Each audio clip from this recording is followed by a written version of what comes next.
اللہ عنہ فرماتے حضور کسی رستے سے گزر جاتے تھے نا تو جو بعد میں آتا تھا اسے خوشبو اتنی آتی تھی کہ پتہ چل جاتا تھا یہاں سے اللہ کے رسول گزر کے گئے۔ حضور علیہ الصلاۃ والسلام کو جو اللہ تبارک و تعالیٰ نے حسن عطا فرمایا اور جو کمالات عطا کیے، آپ غور فرمائیں گے کہ حضور کے پسینہ مبارک سے خوشبو آیا کرتی۔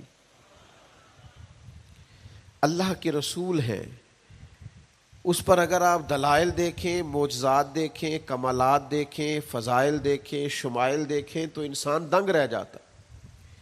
حضور کے مقدس پسینے سے خوشبو مہکا کرتی اور گلیاں اور بازار اس سے مہک اٹھتے۔ حضرت عتبہ رضی اللہ تعالیٰ عنہ صحابی ہیں، 4 بیویاں تھیں، وہ کہتی ہیں کہ ہم ایک سے ایک بڑھ کے خوشبو استعمال کرتی تھی، لیکن سمجھ نہیں آتی تھی کہ ہمارے شوہر کون سی خوشبو لگاتے ہیں۔ ہم باوجود کوشش کے، باوجود ہمت کے اور باوجود تجسس کے وہ خوشبو نہیں پاتی تھی۔ تو ایک دن ہم چاروں نے فیصلہ کیا کہ ان سے پوچھ ہی نہ لیں وہ کون سی خوشبو لگاتے ہیں۔ تو ہم نے پوچھا کہ بتائیے، تو کہنے لگے میں نے تو کبھی لگائی نہیں۔ تو ہم نے کہا بھئی آپ ایسے ہی تو دعویٰ نہ کیجئے، ہم نے پوری جد و جہد کر لی اور پھر عورتوں کا چیزوں کو تلاش کرنا یہ تھوڑا انفرادی بھی ہوتا ہے، ہمیں وہ رنگ نہیں ملا خوشبو کا، وہ انداز جو آپ کا ہے۔ تو فرمانے لگے اصل بات یہ ہے کہ میرے کمر پر کچھ تکلیف ہو گئی تھی، کچھ ایسی چیزیں ابھر آئی تھی جو تکلیف کا باعث تھیں، تو میں پھر حاضر ہوا رسول پاک کی بارگاہ میں۔ تو نبی کریم علیہ السلام نے فرمایا کرتا ہٹائیے گا، تو میں نے کچھ کرتا ہٹایا تو کریم نے دست مبارک پھیرا، بس ظلمت کو ان کے نور نے کافور کر دیا، جس پر پڑی نظر اسے بھی نور کر دیا۔ تو محمد صلی اللہ تعالی علیہ وسلم اللہ کے رسول ہیں، اس پر اتنے دلائل ہیں، یہ اتنا آفتاب سے روشن مسئلہ کہ یعنی آپ شمار کرتے جائیں، آپ گنتے جائیں، آپ سیرت کو پڑھتے جائیں، آپ فضائل کو پڑھتے جائیں، کمالات کو پڑھتے جائیں، تو مرحوم اعظم چشتی کا ایک جملہ اتنا فٹ آتا ہے کہ یہ سارا مضمون اس میں سمٹ جاتا ہے۔ وہ کہتے ہیں تیری حیات پاک کا ہر لمحہ پیغمبر لگے، یعنی لمحہ لمحہ بتاتا ہے کہ آپ اللہ کے سچے رسول ہیں۔ ایک ایک گزرنے والی گھڑی بتاتی ہے کہ آپ اللہ کے سچے رسول ہیں۔ حضور کا مسکرانا بھی بتاتا ہے کہ سچے رسول ہیں۔ نبی پاک علیہ السلام کا دیکھنا بھی بتاتا ہے کہ حضور اللہ کے سچے رسول ہیں۔ حضور تو کسی پر جلال بھی کر دینا تو بھی پتہ چلتا ہے اللہ کے سچے رسول ہیں۔ یعنی حضور علیہ الصلاۃ والسلام کھانا تناول فرمائیں یا آرام فرمائیں، آپ ذرا یہ انوکھا پن ملاحظہ فرمائیے گا، یہ انداز ذرا دیکھیے گا کہ ایک صحابی نے آ کے عرض کی یا رسول اللہ صلی اللہ تعالی علیہ وسلم میری بیٹی کی شادی ہے تو خوشبو کی بڑی ضرورت ہے، تو مہربانی فرمائیں، کرم نوازی کریں۔ عرب شریف کے اندر خوشبو بڑی مہنگی ہوتی تھی، آج بھی وہاں خوشبو بڑی مہنگی ہے اور خوشبو کا استعمال بھی بہت زیادہ ہے۔ تو اس صحابی نے آ کے عرض کی یا رسول اللہ صلی اللہ تعالی علیہ وسلم خوشبو مل جائے، میری بیٹی کی شادی ہے۔ تو حضور علیہ السلام نے فرمایا ایک لکڑی لے آؤ اور ایک بوتل، ایک شیشی لے آؤ۔ وہ لے کے آئے تو محبوب نے نا لکڑی کے ساتھ اپنا پسینہ تیری حیات پاک کا ہر لمحہ پیغمبر لگے، حضور نے وہ پسینہ مبارک اتار کے اس شیشی میں ڈال دیا، فرمایا جا جا کے استعمال کر، اللہ تبارک و تعالی بہترین خوشبو عطا کرے گا۔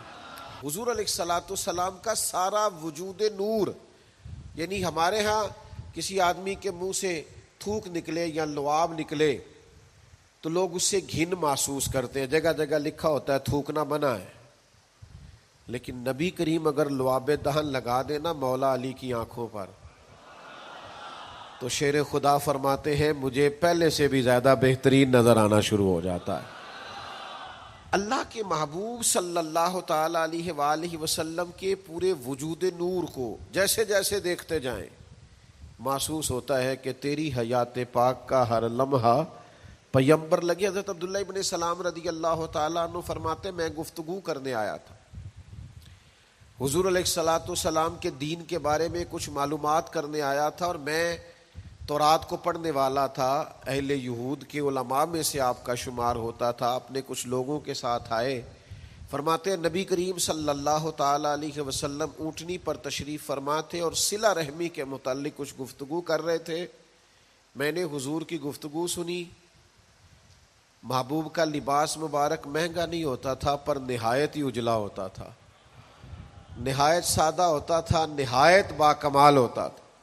فرماتے میں نے اونٹ پر بیٹھے ہوئے محبوب کے لباس کا، بات کرنے کا، نفاست کا، ہاتھ اٹھانے کا وہ انداز دیکھا، اور جھکی جھکی نظریں اور معصوم لہجہ اور گفتگو میں سلاست اور روانی اور ٹھہرے ٹھہرے جملے اور لفظوں کا وہ ایک خوبصورت ردھم۔ فرماتے ہیں وہ سارے انداز میں نے دیکھے تو میں جو بات کرنے آیا تھا مجھے بھول ہی گئی، لباں تے موہراں لگیاں، بولن دی جاچ ہی بھول گئی، ایتھے زباناں تائیں کھولن دی جاچ بھول گئی۔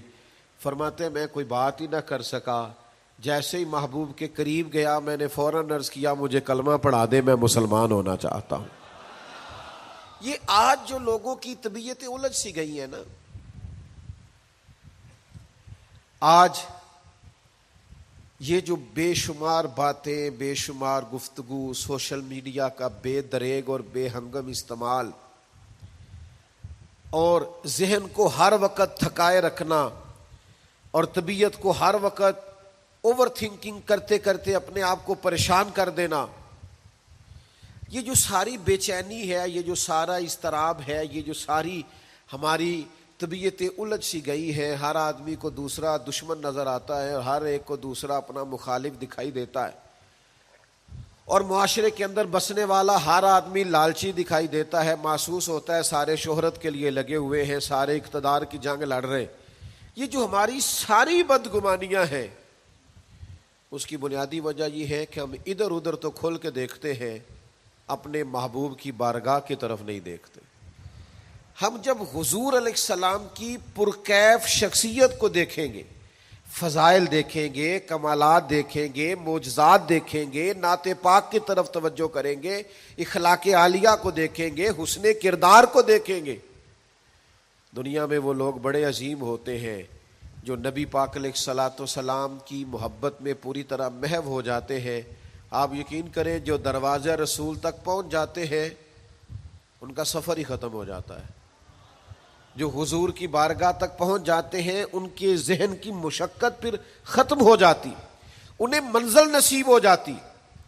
وہ لوگ اس طرح کے ہو جاتے ہیں کہ اب زندگی میں ایک ٹھہراؤ آ گیا، اب سکون نصیب ہو گیا، اب اطمینان قلبی مل گیا، اب مقصود ہاتھ آ گیا ہے، منزل مل گئی ہے۔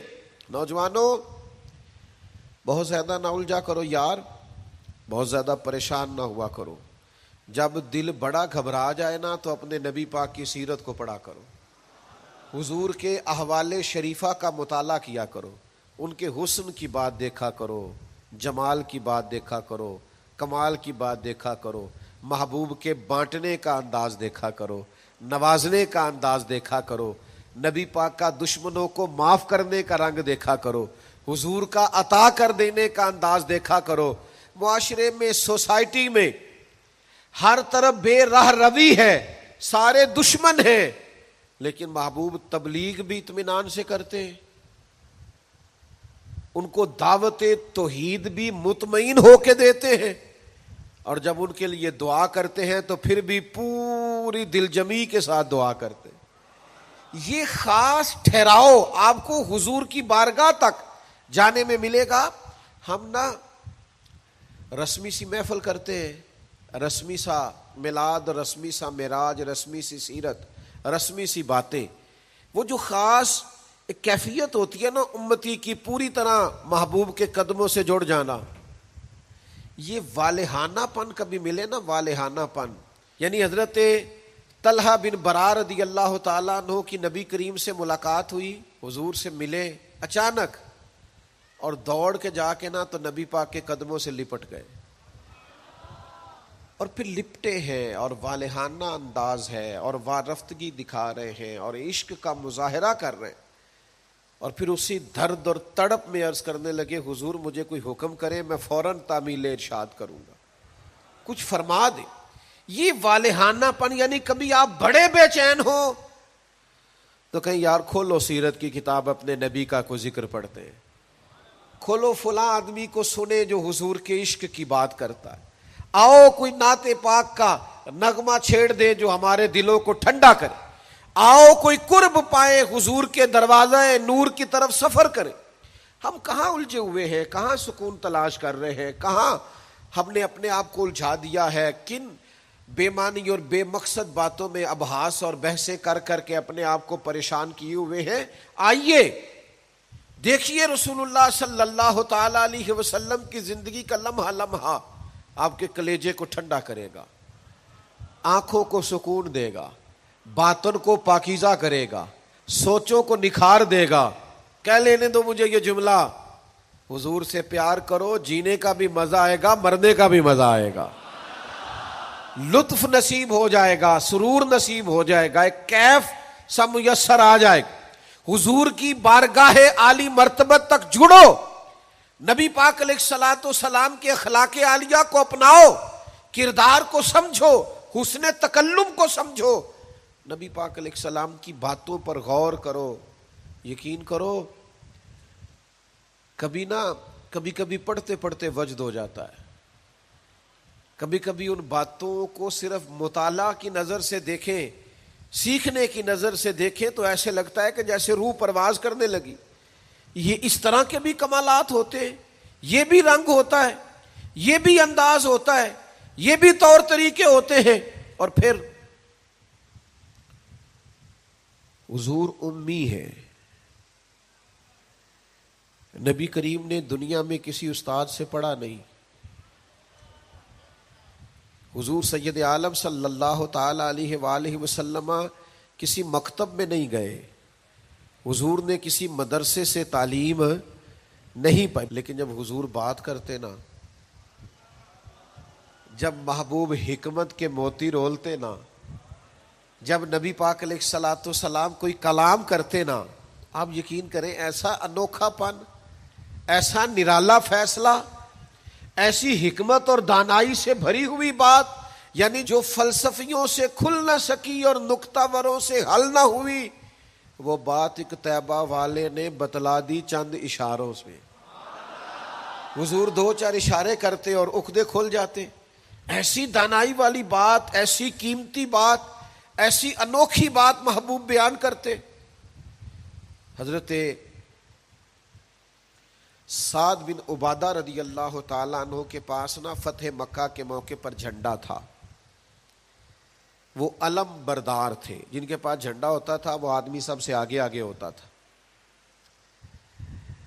اب ایک وقت ایسا آیا کہ صورتحال اس طرح کی بن گئی کہ حضرت سعد بن عبادہ کو اس منصب سے ہٹایا جائے گا۔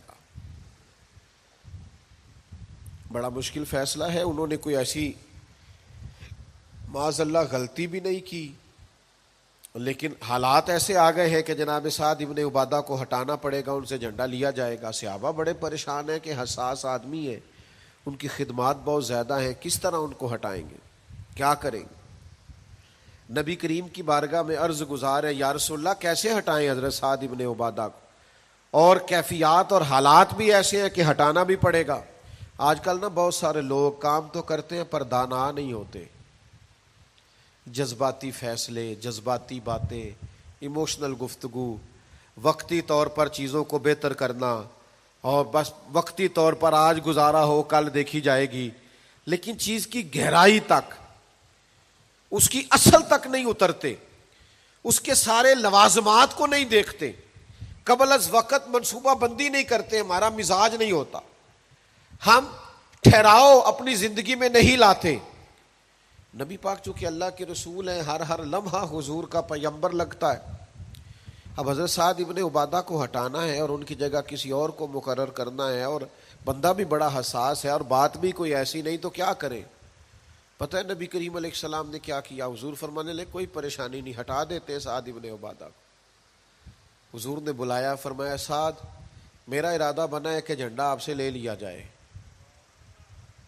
حضرت سعد ابن عبادہ نے ابھی گردن جھکائی تھی تو حضور فرمانے لگے میرا ارادہ ہے آپ سے لے کے آپ کے بیٹے کو دے دیا جائے. جو فلسفیوں سے کھل نہ سکا، جو نکتہ وروں سے حل نہ ہوا، وہ راز ایک طیبہ والوں نے بتلا دیا چند اشاروں میں. اور تیرے آگے ہے یوں دبے لچے فصحا عرب کے بڑے بڑے، کوئی جانے منہ میں زبان نہیں بلکہ جسم میں جان نہیں. ایسا کمال فیصلہ، ایسا انوکھا فیصلہ. اچھا جس فیصلے سے وہ پریشان ہو سکتے تھے نا کہ مجھے ہٹایا جا رہا ہے، جب انہیں پتا چلا نا کہ میری جگہ پہ میرا بیٹا آ رہا ہے، وہ اتنا خوش اپنے جھنڈا اٹھانے پہ نہیں تھے جتنا اپنے بیٹے کے جھنڈا اٹھانے پہ راضی ہو گئے. ان کی طبیعت مچل گئی.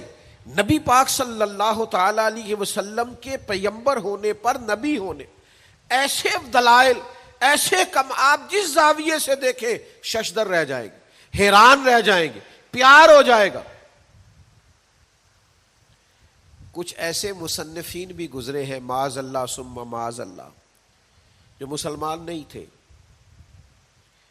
غیر تھے، کلمہ نہیں پڑھتے تھے، معاذ اللہ استغفر اللہ، نقل کفر نہ باشد، تنقید کی اینک لگا کے انہوں نے حضور کی سیرت کو پڑھا، لیکن اس نظر سے پڑھا پھر بھی مدینے والے کے غلام ہو گئے. یہ کہنے پر مجبور ہو گئے کہ نہ بھائی ایسا کوئی محبوب کہیں ہوگا نہ کہیں ہے، بیٹھا ہے چٹائی پہ مگر عرش نشیں ہے. نبی پاک علیہ السلام. پھر ایک اور بات، حضور امی ہے لیکن ایسی کمال بات کرتے، ایسا انفرادی فیصلہ کرتے کہ دنیا حیران رہ جاتی. پھر جو عظمت کردار ہے نا، بلندی کردار، مجھ سے ناراض نہ ہوئیے گا، بہت سارے لوگ ہیں جو باتیں بڑی زبردست کرتے ہیں، گفتگو میں کوئی ان سے جیت نہیں سکتا. ان کا لب و لہجہ ایسا ہوتا ہے کہ شاید کسی بڑے سے بڑے عالم فاضل کو بھی بولنے نہ دے، لیکن عمل کی باری آتی ہے تو کمزور ہوتے ہیں. باتیں بیسیوں آتی ہیں، درجنوں آتی ہیں، نماز کا ٹائم ہوتا ہے تو بہانے بازی کرتے ہیں، وہ میرے کپڑے نہیں ٹھیک، بس دعا کریں انشاءاللہ شروع کر دوں گا، کہانیاں سناتے ہیں. کیوں اتنے بھولے بنتے ہیں؟ ہمیں سمجھ آتی ہے کہ آپ گفتار کے غازی ہیں، آپ باتوں میں صرف ساری چیزیں سیدھی رکھتے ہیں، آپ اس جگہ پہنچ ہی نہیں پا رہے. عمل، کردار، یہ بھی ایک مبلغ ہوتا ہے. آپ کا کردار بھی تبلیغ کرتا ہے، آپ کا لب و لہجہ بھی. حضرت امام جعفر صادق رضی اللہ تعالیٰ عنہ سے ایک شخص نے کہا تھا میں دین کی تبلیغ کرنا چاہتا ہوں، مجھے بتایا کیا کروں. تو امام جعفر صادق رضی اللہ تعالیٰ عنہ فرمانے لگے دین کی تبلیغ کرنی ہے تو بڑا آسان نسخہ ہے، دین پہ عمل کرنا شروع کر دے، تبلیغ ہونی شروع ہو جائے گی. لیکن ہم نا عمل کی دنیا میں بڑے کمزور ہوتے ہیں. قربان جائیں، حضور علیہ الصلوۃ والسلام نے جس معاشرے میں آنکھ کھولی تھی وہ جہلا کا معاشرہ تھا، ظلم تھا، ستم تھا، بربریت تھی. ان لوگوں کی سوچیں، ان کی باتیں، ان کا ظالمانہ مزاج بڑا انوکھا تھا. لیکن کمال کی بات ہے نا، چاروں جانب لوگوں کا مزاج ظالمانہ تھا، لیکن محبوب کو اللہ نے رحمت بنا کے بھیجا. ہر طرف لوگ ناانصافی کی بات کرتے تھے، لیکن محبوب نے انصاف کے بول کو ہمیشہ بالا رکھا، اس ترازو کو ہمیشہ بلند رکھا. ہر طرف لوگ حق کھا جاتے تھے، لیکن محبوب نے فرمایا حق کھایا نہیں جائے گا، حق دلایا جائے گا. کردار دکھایا، کردار. وہ جو تیری جان کے دشمن ہیں وہ بھی کہتے ہیں، وہ جو تیری جان کے دشمن ہیں وہ بھی کہتے ہیں امین تو ہے، صداقت کی آبرو تو ہے.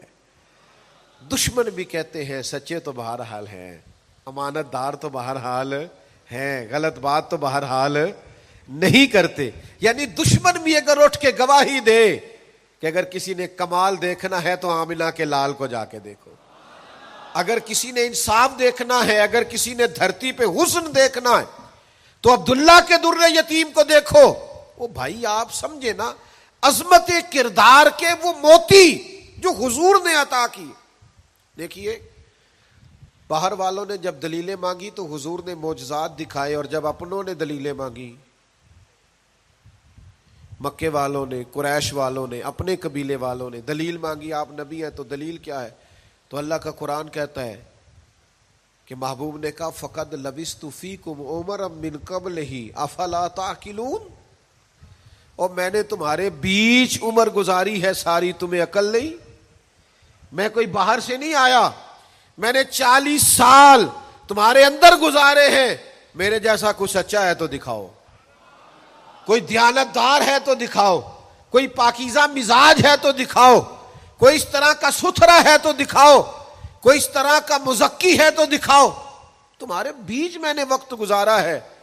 باقیوں کو نبی پاک نے معجزات بطور دلیل دیے، اور جب اپنوں نے دلیل مانگی تو حضور نے فرمایا میری سیرت دیکھ لو، میرا کردار دیکھ لو، میرے شب و روز دیکھو، فقد لبثت فیکم عمرا من قبل، میں نے اس سے پہلے عمر کا حصہ تمہارے بیچ گزارا ہے، افلا تعقلون، تمہیں عقل نہیں؟ دوستو تھوڑا سا نا کردار پر بھی توجہ کرنی پڑے گی، اپنے آپ کو تھوڑا سا تبدیل کرنا پڑے گا۔ میں آپ کی خدمت میں عرض کروں، دولت سے لوگوں کو جیتا نہیں جا سکتا، دولت تو لوگوں کو لالچی بنا دیتی۔ آپ کسی کو پیسے دیں، 10,000 دیں، اگلی دفعہ وہ 25 مانگے گا، تو آپ 50 دیں، اگلی دفعہ 1,00,000 مانگے گا، اس کی بھوک تو بڑھتی ہے۔ آپ عہدے کے زور پر بھی لوگوں کے محبوب نہیں بن سکتے، اس لیے کہ پھر وہ شخصیتوں سے پیار نہیں کرتے، کرسیوں سے پیار کرتے۔ آپ کرسی پہ ہیں تو آپ اچھے لگتے ہیں، جب دوسرا آئے گا تو اس کو سلوٹ کر لیں گے۔ نبی پاک علیہ الصلوۃ والسلام نے فرمایا اگر تم کسی شخص کو قائل کر سکتے ہو اور اس سے محبت بڑھا سکتے ہو تو ایک ہی صورت ہے، اور وہ تمہارا حسن اخلاق ہے۔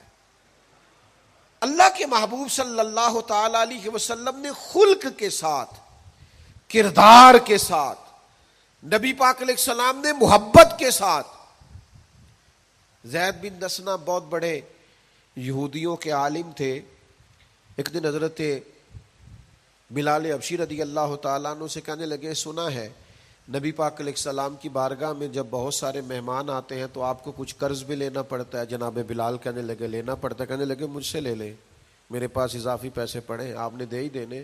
حضرت بلال نے لے لیے، ایک ٹائم مقرر ہو گیا، فلاں دن پیسے واپس کرنے، اپنی وعدے میں 3 دن رہتے تھے۔ نبی پاک علیہ الصلوۃ والسلام مدینہ طیبہ کے چوک میں کھڑے ہیں، ساتھ حضرت عمر فاروق رضی اللہ تعالیٰ عنہ، یہ وہاں پہنچ گئے یہودیوں کے عالم، آ کے کہنے لگے وہ میری رقم واپس کریں، تو حضور نے فرمایا ابھی تو وعدے میں 3 دن رہتے ہیں، تو اس نے بڑے سخت جملے کہے۔ آپ کی توجہ ہے میری بات پر؟ سمجھ آ رہی ہے میری باتوں کی؟ چڑھانے والے اتنے خطرناک نہیں ہوتے جتنے چڑھ جانے والے خطرناک ہوتے ہیں۔ اتنی جلدی کسی کی باتوں سے چڑا نہ کرے، یعنی ہر ایک کوئی دشمن بنا لیتے ہو، جس کا سٹیٹس ہی نہیں آپ کے ساتھ کھڑے ہونے کا اسے بھی دشمن بنا، اور دعا کرو کہ دشمن بھی خاندانی ہو۔ ہر ایک کوئی دشمن مان لیتے ہو، اسے بھی میرا اختلاف ہے، یہ بھی مجھ سے حسد کرتا ہو، چھوڑیں یار، آپ کا کوئی سٹیٹس ہی نہیں ہے، سب کے ساتھ آپ کا مقابلہ شروع ہو جاتا ہے، کہیں رکے تو صحیح، کہیں وہ جو 3 بندے وہاں کھڑے ہیں، وہ جو 4 وہاں کھڑے ہیں، وہ جو 5 وہاں کھڑے ہیں، وہ میرے خلاف باتیں کر رہے ہیں، اور یار آپ بلا وجہ پریشان ہیں، وہ کوئی اور گل پہ کر دینے تو ہڑی نہیں کر دے، وہ کوئی بلا وجہ دشمن بنا لینا، چڑ جانا، ذرا سی بات پہ ڈسٹرب ہو جانا، بہت زیادہ پریشر اپنے ذہن پہ ڈالنا، اس سے بندہ کمزور پڑ جاتا ہے۔ انہوں نے سخت جملے کہے، لیکن نبی کریم صلی اللہ تعالی علیہ وآلہ وسلم نے نا کسی بات کا کوئی جواب نہیں دیا۔ حضرت عمر نے تلوار نکال لی، تو حضور فرمانے لگے عمر آپ نے تلوار نکال لی ہے، آپ کو چاہیے تھا انہیں کہتے مطالبہ نرمی سے کریں اور مجھے کہتے ان کی رقم واپس کریں۔ فرمایا چھوڑو، یہ جو وقار ہوتا ہے نا یہ آدمی کے قد کاٹ کا پتہ دیتا ہے، یہ جو حوصلہ ہوتا ہے یہ اس کی تعلیم کا، اس کی تربیت کا، اس کے علم کا، اس کے بڑے ہونے کی خبر دیتا ہے۔ حضرت عمر سے حضور نے فرمایا چونکہ انہوں نے اب پہلے مطالبہ کر لیا ہے تو ہم ایسا کرتے ہیں پہلے ہی پیسے دے دیتے ہیں۔ فرمایا آپ ان کو ساتھ لے جائیں، فلاں جگہ کھجوریں پڑی ہیں تول تول کے دے دیں، اور جب ان کا قرض پورا ہو جائے نا تو یہ جو آپ نے ان کو غصہ دلایا نا تھوڑی کھجوریں زیادہ بھی دے دیجئے گا۔ تھوڑی مٹھائی بھی دے دینا، قربان جائیں۔ حضرت عمر رضی اللہ تعالیٰ عنہ فرماتے ہیں میں حضور کے حکم کا پابند تھا، میں ان کو ساتھ لے گیا اور لے جا کر کے کھجوریں تول تول کے دے رہا ہوا، مجھے ان پہ غصہ ہے، وہ مجھ سے ہلکی ہلکی باتیں کرنے لگ گئے حضور کے اخلاق کے بارے میں، نبی پاک کی بردباری کے بارے میں۔ تو مجھے جلال تھا، میں نے کہا تو کھجوریں لے، زیادہ باتیں نہ کر۔ میرا اپنا ایک خیال تھا کہ انہوں نے بڑے سخت جملے کہے ہیں، تو فرماتے انہوں نے میرا ہاتھ تھاما اور کہنے لگے عمر یار میرے اوپر جلدی نہ کر، میرے درد کو سمجھ، میں تورات کا عالم ہوں، میں نے اللہ کے آخری نبی کی جتنی نشانیاں تورات میں پڑھی ہیں ساری مدینے والے محبوب میں پائی جاتی ہیں۔ ایک نشانی میں نے یہ پڑھی تھی کہ جتنا جتنا کوئی جہالت کرتا جائے گا نبی پاک کا علم اتنا ہی غالب آتا جائے گا، حضور کی بردباری اتنی بڑھتی جائے گی۔